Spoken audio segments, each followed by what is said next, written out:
जय श्री कृष्ण। आप सभी का आज के इस विशेष वीडियो में स्वागत है। प्रिय भक्तों, आज हम बात करेंगे कि लड्डू गोपाल जी आप सभी के घर में विराजमान हैं।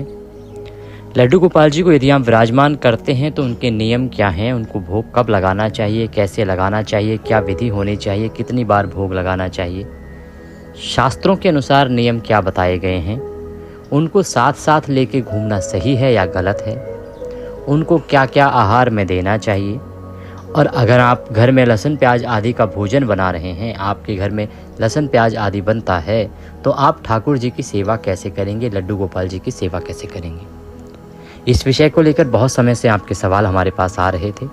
तो जो शास्त्रीय जानकारी है, जो पुराणों में लिखा है, वह आज के इस वीडियो के माध्यम से आपको जानकारी प्रदान की जाएगी।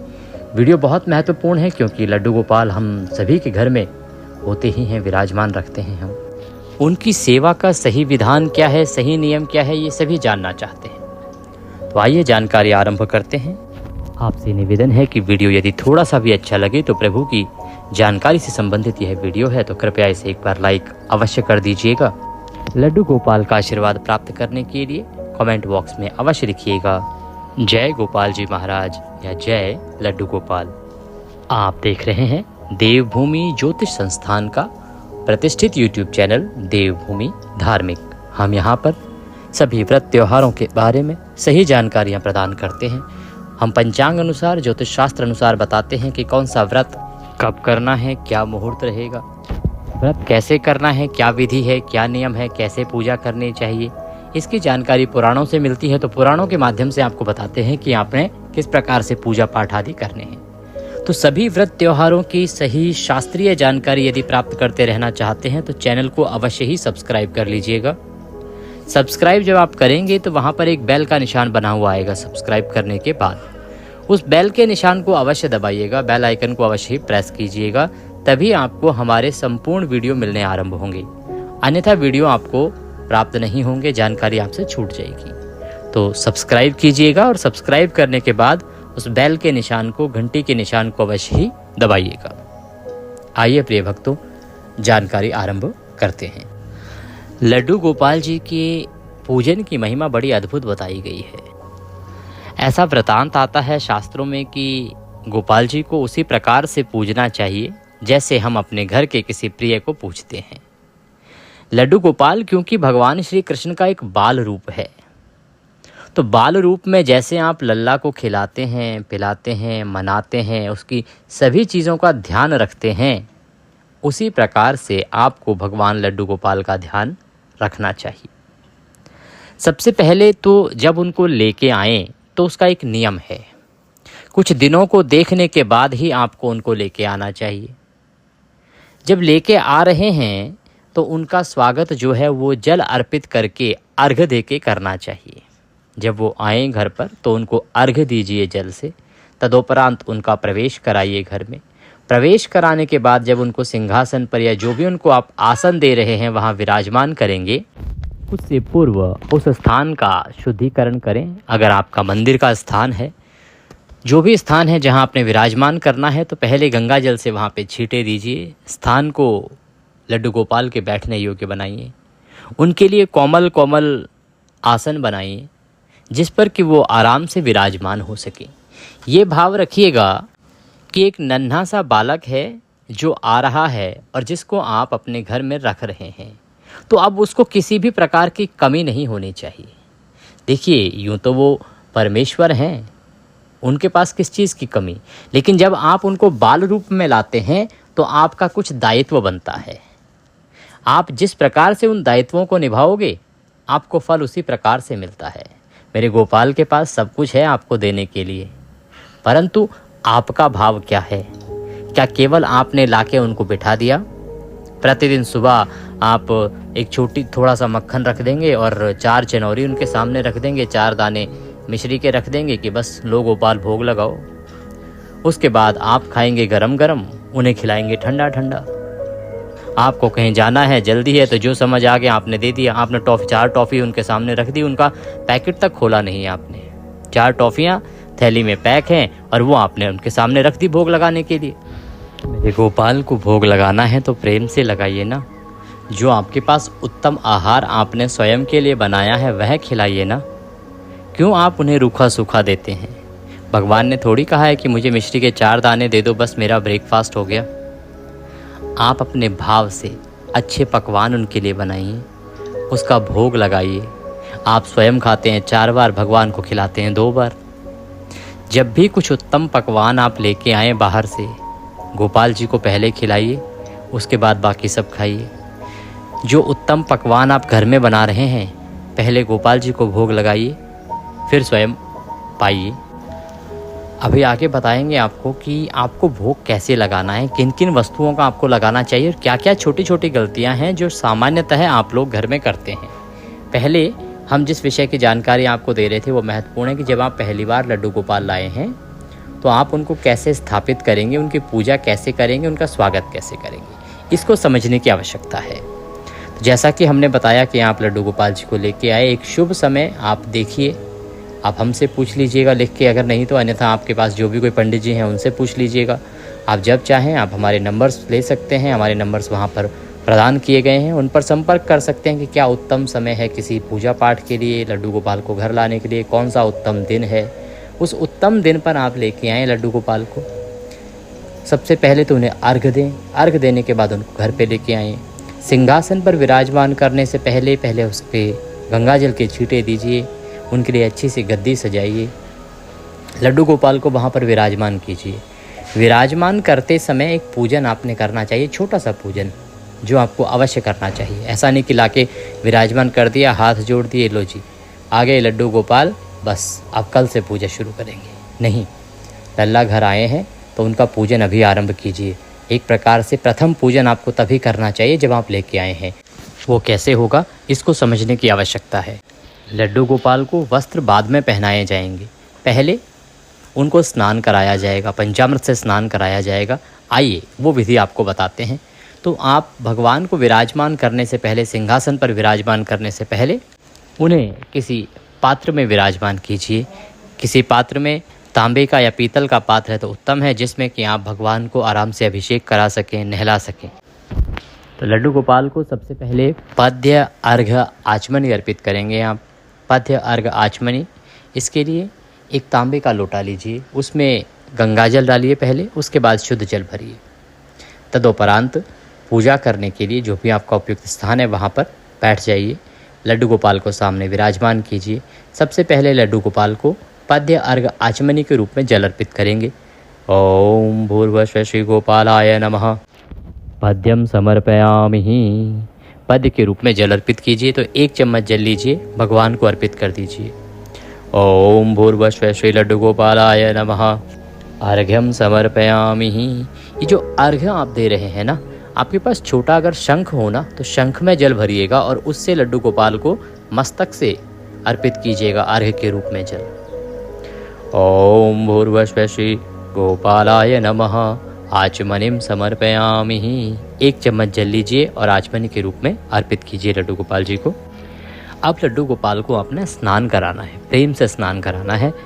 तो किसी पात्र में उनको विराजमान कीजिए और उसके बाद प्रेम से स्नान कराइए। जो जल हमने आपको बताया है, गंगा जल मिला हुआ जल, उससे स्नान कराएंगे।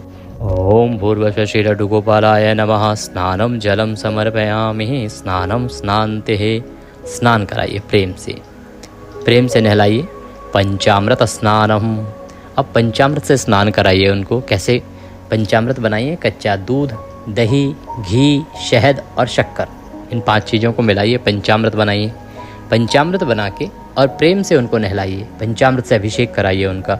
ओम भूर्भुवः श्री गोपालाय नमः। पंचामृतम समर्पयामि। पंचामृत स्नानम समर्पयामि।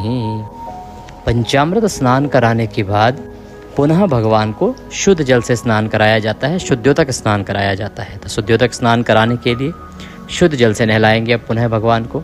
ओम भूर्भुवः श्री गोपालाय नमः। शुद्ध्योदक स्नानम। शुद्ध्योदक स्नान निमित्तार्थाय शुद्ध जलम समर्पयामि। शुद्ध जल अर्पित कीजिए, शुद्ध जल से नहलाइए। शुद्ध जल से नहला के एक अच्छे कोमल सॉफ्ट कपड़े से उनको पोंछ दीजिए, साफ़ कीजिए। अब आप उन्हें वस्त्र पहनाएंगे। वस्त्र पहनाइए जो आप उनके लिए उपयुक्त वस्त्र लाए हैं। वस्त्र कैसे होने चाहिए? वस्त्र में ध्यान रखना चाहिए कि वस्त्र उपयुक्त होने चाहिए, जैसी आपकी सामर्थ्य है। सामर्थ्य अनुसार आपने वस्त्र लाने हैं। ऐसा नहीं कि आप स्वयं तो पहनते हैं बड़े बड़े ब्रांडेड महंगे महंगे कपड़े, लड्डू गोपाल के लिए ले आए, आप जाके दुकान पे बोल दिए भगवान के लिए सस्ते से कपड़े दे दीजिए। ये भाव नहीं होना चाहिए। आपके लड्डू गोपाल आपके घर में आए हैं, वो आपके घर के सदस्य हैं, और सदस्य ही नहीं, मैं कहता हूँ कि वो आपके घर के मालिक हैं, कर्ता धर्ता हैं। तो कर्ता धर्ता मालिक को उसके अनुसार कपड़े पहनाइए, श्रेष्ठ कपड़े लेके आइए। दुकान पे बोलिए कि उत्तम कपड़े दीजिए, वहाँ देखिए कि कौन से कपड़े हैं जो उन पे बहुत अच्छे लगेंगे, वो उत्तम वस्त्र लेके आइएगा। कभी इस भाव से नहीं कि अरे नहीं मूर्ति को ही तो पहनाने दे दीजिए कोई भी। इस भाव से लाएंगे तो आप निपट जाएंगे। भाव ही देखते हैं मेरे ठाकुर, वरना क्या कमी है उनके पास। आप जैसे पूरी सृष्टि को तो दे रहे हैं वो, तो आपसे वस्त्र की क्या आवश्यकता है उनको। वो भाव देखते हैं, लेकिन कि आप किस भाव से उनकी पूजा करते हैं, आपका दिल कैसा है, आप भगवान के लिए क्या कर सकते हैं। अगर आपके पास 1 लाख रुपए हैं और आप 1000 खर्च नहीं कर सकते तो क्या फ़ायदा उस 1 लाख का। अगर ठाकुर को घर पे लाए हैं तो ठाकुर की सेवा भाव के साथ कीजिए। सेवा इस प्रकार से कीजिए जिसमें कोई लालच ना दिखे, लोभ ना दिखे, खुले दिल से ठाकुर के लिए। आप एक चीज़ का ध्यान रखिए कि ठाकुर भाव देखते हैं। अगर कोई गरीब है, उसके पास उतने पैसे नहीं हैं, तो ठाकुर कहते हैं कि आप अपने हिसाब से ही ले आइए। आप स्वयं के लिए भी तो लेके आते हैं, स्वयं के लिए उत्तम लेके आते हैं, वैसे ही उनके लिए उत्तम लेके आइए। तो जो भी श्रेष्ठ वस्त्र आप उनके लिए लेके आए हैं, वो वस्त्र प्रेम से ठाकुर जी को पहनाएं। ओम भूर्भुवः श्री गोपालाय नमः वस्त्रम समर्पयामि। वस्त्र पहनाइए प्रेम से। वस्त्रम उपवस्त्रम यज्ञोपवीतम। उपवस्त्र, अगर गमछा आदि कुछ लेके आए हैं, कुछ और वस्त्र लाए हैं, तो आप वह पहनाइए। ठाकुर जी के सर पे मुकुट सजाइए। आजकल तो बाल आते हैं बड़े अच्छे अच्छे, वो पहनाइए। कानों में कुंडल पहनाइए, हाथों में बाजूबंद पहनाइए। पूरा श्रृंगार कीजिए ठाकुर जी का। वस्त्र पहनाने के बाद, श्रृंगार करने के बाद इत्र लगाएंगे हम। इत्र को किसी पुष्प पर लगा लीजिए या आप रुई पर लगा लीजिए और वह अर्पित कीजिएगा। ओम भूर्भुवः श्री गोपालाय नमः इत्रम समर्पयामि। इत्र अर्पित कीजिए ठाकुर जी को। इत्र अर्पित करने के बाद अब ठाकुर को तिलक करेंगे। तो मुकुट पहनाइए, आपने मुकुट पहना दिया है, अब आप तिलक कीजिए प्रेम से। तिलक लगाएंगे। ओम भूर्भुवः श्री गोपालाय नमः तिलकम समर्पयामि। तिलकम तिलकान्ते अक्षतं पान्तु पुष्पाणि पान्तु। अक्षत, तिलक करके अक्षत लगाइए, चावल लगाइए। पुष्प की माला आप पहनाएंगे। खुले फूल हैं तो खुले फूल अर्पित कीजिएगा। ओम भूर्भुवः श्री गोपालाय नमः पुष्पम समर्पयामि माल्यार्पणम गुरुः। पुष्प अर्पित कीजिए। माला है तो माला पहनाइए। माला पहनाने के बाद ठाकुर जी के सामने दिया जलाइए, धूप जलाइए और धूप दिखाइए, दीप दिखाइए। ओम भूर्भुवः श्री गोपालाय नमः धूपम अर्पयामि। ओम भूर्भुवः श्री लड्डू गोपालाय नमः दीपम दर्शयामि। धूप दीप दिखाइए और नैवेद्य अर्पित कीजिए। नैवेद्य के रूप में ठाकुर जी को सबसे पहले मिठाई का भोग लगाइए। मिठाई का भोग लगाइए। मिठाई नहीं है तो फल लगाइए, फल का भोग लगाइए, प्रेम से अर्पित कीजिए नैवेद्य के रूप में। और इसके बाद जलाचमनी कराएंगे। ओम भूर्भुवः श्री गोपालाय नमः नैवेद्यम समर्पयामि। नैवेद्य अर्पित कीजिए और जलाचमनी। ओम भूर्भुवः श्री गोपालाय नमः जलाचमनिम समर्पयामि। भोजन के बाद जो जलाचमनी होती है वह आपने कराई। जलाचमनी कराने के बाद अब भगवान को तांबूल अर्पित कीजिए। तांबूल क्या है? एक पान का पत्ता लीजिएगा, उसमें 2 लौंग, 2 इलायची, 1 सुपारी रखिएगा और वह अर्पित कीजिएगा। ओम भूर्भुवः श्री गोपालाय नमः तांबूलम समर्पयामि। तांबूलम पूंगी फलम शुभ दक्षिणायाम शुभदो वरदो भवः। अब गोपाल जी को आप दक्षिणा अर्पित कीजिएगा। ओम भूर्भुवः श्री गोपालाय नमः शुभ दक्षिणाम समर्पयामि। शुभ दक्षिणा अर्पित करके हाथ जोड़ के प्रणाम कीजिएगा। ठाकुर से निवेदन कीजिएगा कि हे मेरे प्रभु, हे मेरे कन्हैया, आपका यह बाल स्वरूप गोपाल जी हम लेके आए हैं। आप यहाँ विराजमान हो। और इस स्थान से हमारे पूरे घर को देखते रहें, हम सभी पारिवारिक जनों को देखते रहें। हम आपकी अपने घर में जैसी बन पड़ेगी वैसी सेवा आपके श्री चरणों की करते रहेंगे। हे मेरे ठाकुर, इसमें कोई गलती हो जाए तो हमें इशारों में समझा देना, कभी दंड ना देना, क्योंकि हम अज्ञानी जीव हैं, हमें नहीं पता। जितना हमें आता है उसके अनुसार हम उत्तम से उत्तम सेवा करेंगे, परंतु फिर भी जाने अनजाने में यदि कोई गलती हो, त्रुटि हो तो उसे क्षमा कर देना और हमारी सेवा को यहाँ बैठकर ग्रहण करना। ये पूरा घर, ये पूरा परिवार आपका है, आप हमारे हैं, आप हमारे घर के प्रथम कर्ता धर्ता हैं। तो मेरे ठाकुर सदा मेरे घर की देखभाल करना, रक्षा करना। मैं कभी अगर कुछ गलत करने जाऊं तो मुझे रोकना। मेरे परिवार पर अगर कभी विपत्ति आने लगे तो उस विपत्ति को रोकना। मेरा परिवार यदि कभी संकट में फंसने लगे तो मेरे ठाकुर ये आपका ही तो परिवार है, इसकी सदा रक्षा करना। इस प्रकार से आप ठाकुर जी से निवेदन कीजिए कि हे मेरे ठाकुर, ये आपका बाल रूप जो है, मैं इसकी सेवा का प्रण लेता हूँ या प्रण लेती हूँ कि मैं इसकी प्रतिदिन सेवा करूँगा या करूँगी। इस प्रकार से निवेदन करके और ठाकुर जी को सिंहासन पर विराजमान कीजिए। ठाकुर जी को सिंहासन पर विराजमान करके उनको नमन कीजिए। ये है ठाकुर जी को लाने के बाद प्रथम दिन पूजने की विधि कि जब भी आप ठाकुर को लाएं तो ऐसे आपको ठाकुर जी को घर में अपने सिंहासन पर विराजमान करना है। इसमें आपने संपूर्ण जानकारी प्राप्त करी। अब बात करते हैं कि आगे करना क्या है, पूजन कैसे करना है प्रतिदिन का। लहसुन प्याज आदि अगर आप खाते हैं तो भोग कैसे लगाएंगे भगवान को, और भगवान को रखना कहाँ पे है। देखिए, भगवान का जो रखने का स्थान है ना, वो ऐसा रखिए जो आपके घर के अंदर हो। आपने मंदिर अगर बना रखा है तो बहुत उत्तम है, परंतु वो ऐसा स्थान होना चाहिए जहाँ एक ऐसा भाव रखिए कि छोटे से गोपाल जी हैं, मान लो उनका कभी उतर कर नीचे उतर कर पूरे घर में भ्रमण करने का मन करे तो उतर तो पाएँ। अब क्योंकि आपने बाल रूप लाए तो भाव यही रखिए कि भगवान नहीं, बालक हैं। बालक कैसे उतरेगा? इतना ऊंचा आपने अगर सिंहासन लगा दिया है, ऊपर आपने मंदिर में कहीं टांग दिया है, तो कैसे उतरेंगे वो छोटे बालक?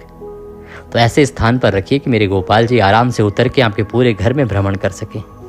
ये सब भाव का ही तो खेल है, भाव ही है सब कुछ। भाव से, जिस भाव से पूजेंगे वैसा ही आपको आशीर्वाद, वैसा ही आपको फल प्राप्त होगा। तो भाव अच्छे रखिए और उस भाव के साथ ही आप मेरे ठाकुर की पूजा कीजिए। देखिए कैसे ठाकुर आपके परिवार को आगे लेके जाते हैं, मेरे ठाकुर आपके घर को कैसे आगे बढ़ाते हैं। आपको कभी मुसीबतों से जूझना नहीं पड़ेगा। ठाकुर जी यदि घर में बैठे हैं आपके और आपके ऊपर मुसीबत आ जाए, ऐसा हो ही नहीं सकता। बस एक चीज़ का ध्यान रखें कि उनको अपने परिवार का मुखिया बना लीजिए और उनके अनुसार ही अपने सारे कर्म करिए। ऐसा नहीं आपको जाना है किसी पार्टी में, ठाकुर के बारे में सोचा ही नहीं, बस अपना तैयार होकर निकल गए।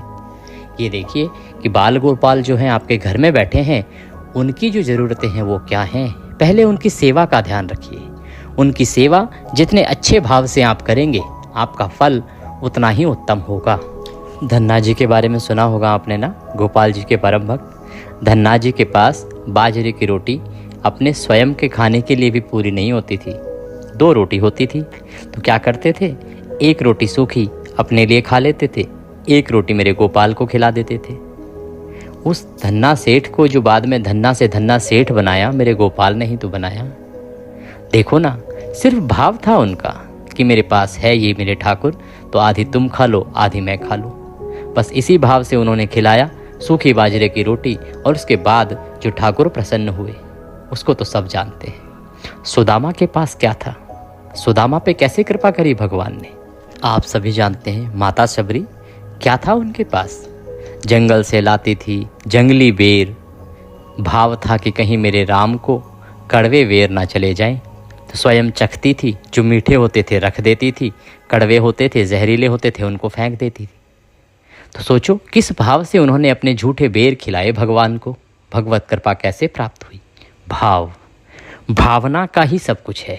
जैसा भाव रखोगे, जिस भाव से भगवान की पूजा करोगे ना, मेरे ठाकुर उसी भाव से प्रसन्न हो जाएंगे। तो भाव को उत्तम रखो। विदुरानी जी के बारे में सुना है आपने, भगवान आ रहे थे घर पे, विदुरानी जी ने क्या था उनके पास, कुछ नहीं मिला बेचारी को, केले के छिलके, केले के छिलके भगवान को खिलाए, क्योंकि कुछ था नहीं, भाव था। पर तो हमारे ठाकुर को कुछ नहीं चाहिए, ये जो बिहारी जी हैं ना, इनको 4-4 घंटे बैठने के लिए लाखों करोड़ों रुपए के फूल भी चढ़ते हैं। अरे हमारे लाडले सरकार हैं, इन पर जैसी आपकी श्रद्धा बनेगी वैसा खर्च करो, क्योंकि उनके पास तो स्वयं कुछ कमी नहीं है, पर भाव को अच्छा रखो। जैसे आप हैं, जो उस ठाकुर ने आपको सामर्थ्य दी है वही आप ठाकुर के साथ करो। ठाकुर ने पैसे अच्छे दिए हैं, सामर्थ्य अच्छी दी है, तो अवश्य रूप से उसी भाव से आप उनका पूजन करो। अगर आप सेवा पद्धति का ध्यान रखेंगे ना, तो ये सेवा पद्धति है, आपको फल अवश्य प्राप्त होगा। सेवा पद्धति का ध्यान रखो, भाव का ध्यान रखो। ये तो कुछ नहीं, आप देखो पूतना, अरे छाती से लगा के जहर पिला रही है और भगवान ने परम पद दे दिया क्योंकि दूध पिला रही थी। पूतना जैसी राक्षसी जो जहर पिला रही थी, परंतु माता का भाव था, बाल रूप में उठाया, ठाकुर ने उन्हें परम पद दे दिया। आप जब उन्हें दूध पिलाओगे तो आपको क्यों ना मिलेगा, तो अवश्य भगवत प्राप्ति होगी। आप ठाकुर की आरती करेंगे, बलिहारी जाएंगे, आरती करेंगे, नृत्य करेंगे, उनके साथ प्रसन्न होंगे, उनकी भक्ति करेंगे, आपका कल्याण अवश्य ही होगा। आस्करन जी का वृतांत सुनाते हैं आपको। आस्करन जी, उन्होंने अपने दरबान को आदेश दिया कि 4 घंटे तक मैं मेरे गोपाल की सेवा में हूँ, मुझे कोई भी परेशान ना करे और कोई अंदर ना आने पाए, और भक्ति में लग गए। तभी दिल्ली का बादशाह वहाँ आ गया, क्योंकि आस्करन जी जो हैं वो वहाँ के मुखिया थे। बादशाह ने कहा कि मुझे मिलना है, अभी आस्करन को बुलाओ। दरबानों को कहा, दरबानों ने कहा नहीं, अभी तो महाराज नहीं बुलाया जा सकता, क्योंकि वो अभी भगवत सेवा में हैं, लड्डू गोपाल की सेवा में हैं, और उनका सख्त आदेश है कि 4 घंटे तक उनको कोई भी बाधा नहीं पहुंचाएगा भगवान की भक्ति में। ये उनका प्रतिदिन का नियम है। बादशाह ने फिर कहा। जब दरबान नहीं गए, बादशाह को क्रोध आ गया, क्योंकि वो तो बादशाह था। बादशाह ने सेनापति को कहा। सेनापति ने सबको लाइन हाजिर कर दिया साहब। सब दरबान डर गए कि अगर आस्करन जी को नहीं बुलाया गया, नहीं सूचित किया गया, तो बादशाह फांसी चढ़ा देगा। परंतु क्योंकि आस्करन जी जो थे, उन्होंने अपने पूरे नगर को आदेश दे रखा था कि सब जगह पे मेरे गोपाल की सेवा होगी, सब कीर्तन करेंगे, गोपाल की पूजा करेंगे, जो चाहिए वो राज दरबार से ले लो।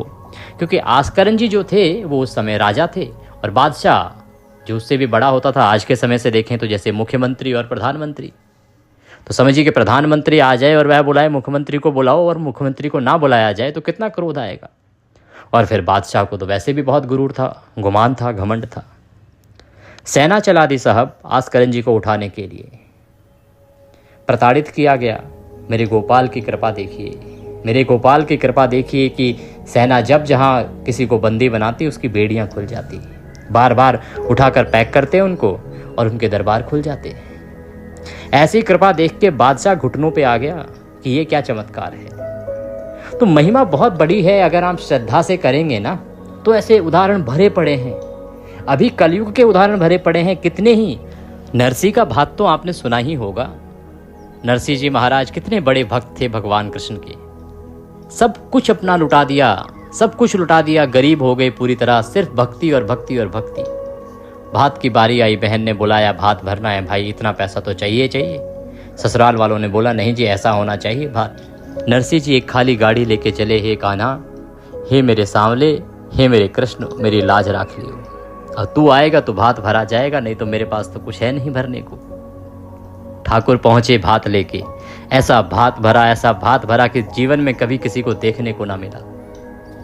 क्या गरीब नरसिंह एक खाली गाड़ी लेके चला था और वहां लाइनें लग गई गाड़ियों की और भात के सामान की। मेरे ठाकुर खुद आए अपने सेवक की सहायता करने के लिए, उसकी बहन के यहाँ भात भरने के लिए। इतनी अद्भुत महिमा है साहब श्रद्धा की। तो श्रद्धा का ध्यान रखिए।